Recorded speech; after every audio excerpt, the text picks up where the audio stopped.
This is out here in Easton. Just finished up this roof cleaning off of Black Dog Alley Road, a couple streets down from Black Dog Alley. Went ahead and coated the roof with the roof detergent we use. It kills the mold and algae and mildew and etc. etc. And there's my truck.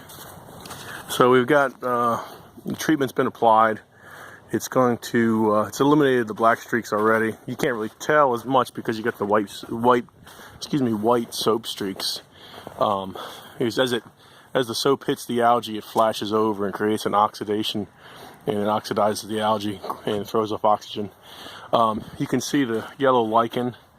That's going to take a few rainstorms to fall off. Could be a couple months depending on the weather.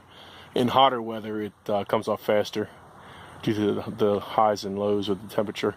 It's January, was it 8th or 10th right now, so it might take a little while, but either way, it's been neutralized. It's no longer going to cause any harm to the algae, to the shingle rather. You can see the bunches up there, the moss bunches, that's been killed. That'll come off in time.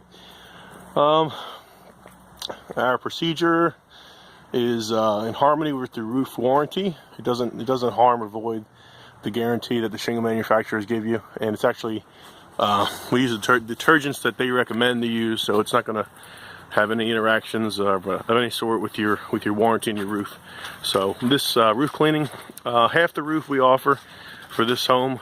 We do offer half a roof quote for all of our quotes we offer. Half roof does not include a warranty. A full roof does include a 3-year warranty, but it's the same process, same treatment, and we'll guarantee the results of it being clean. Again, Scott with Spot Services, 410-822-4144. Thank you.